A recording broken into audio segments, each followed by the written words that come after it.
ये एक बदमाशी कर रहा कुत्ता है। वो केली पर लगातार निशानेबाजी कर रहा था।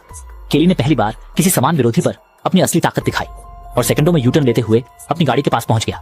लेकिन इस बार केली हमेशा की तरह पिछली सीट साइजो के डीजे ने मोरस मैन ऑफ ब्लू गाड़ी का दरवाजा खींचकर कुछ कदम अंदर बैठ गए। कार में बैठे सारे केसा उसका खुद को जानना चाहता था कि वह कौन थी। दाइशान ने उसे जवाब दिया जिससे वह संतुष्ट नहीं थी।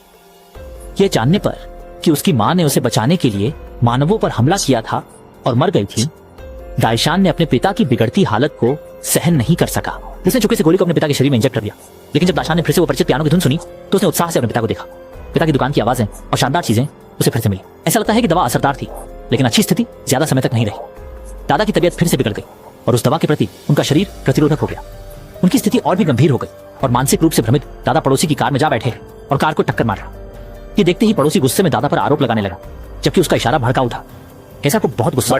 पड़ोसी ने जोर जोर से पीछा किया और मारपीट की। वो सिर्फ दादा के परिवार को इस नुकसान से बचाना चाहता था। थोड़ी देर बाद दादा की आवाज सुनकर हिस्सा जाग गया। वो ऐसा महसूस कर रहा था जैसे उसने कोई गलती की हो। झिझकते हुए दादा के कंधे पर सिर रख दिया। उसे समझ नहीं आया कि लोग उसे अजीबोगरीब समझकर उससे डरते क्यों हैं।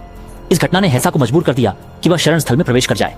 जब उसे पता चला कि उसे वहां रुकना पड़ेगा, हैसा घबराकर कांच पीटने लगा। मगर डोंगरी साहब का जवाब नहीं मिलने पर वह बिल्कुल बेबस हो गया।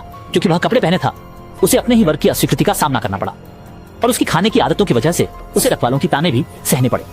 लाचार हैसा ने जमीन से एक पत्थर उठाया और दीवार पर एक खिड़की की तस्वीर बनाई। अब वह सिर्फ घर लौटना चाहता है।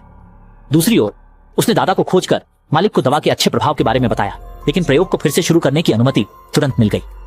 कब इसका नाम कोबा रखा गया ये झात नहीं है। इंजेक्शन के दौरान गैस लीक हो गई और लापरवाही से वह गैस अंदर चली गई, लेकिन किसी ने ध्यान नहीं दिया। गैस से संक्रमित पिल्ले को सांस लेने में कठिनाई हो रही थी। बहुत जल्दी उसने खाने का डिब्बा ले लिया। इससे इंसानियत में एक और छिपी बीमारी का बीज बो दिया। थोड़ी देर बाद डोंगरी साहब उत्सुकता से केसा के पास पहुंचे। उम्मीद थी कि वे घर जा सकेंगे, लेकिन उन्हें बताया गया कि और इंतजार करना होगा। मन की आशा एक बार फिर टूट गई। केसा ने निराशा से दीवार पर लगी पेंटिंग को मिटा दिया। उसने बताया, हम इंसान दूसरों पर निर्भर नहीं रह सकते। सब कुछ अपनी बलबूते करना होता है ना।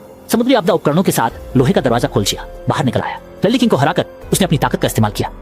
हराए गए लल्ली किंग ने धीरे धीरे अपना दायां हाथ उसकी तरफ बढ़ाया। कैसा ने सफलतापूर्वक उसे यहाँ का राजा बना दिया।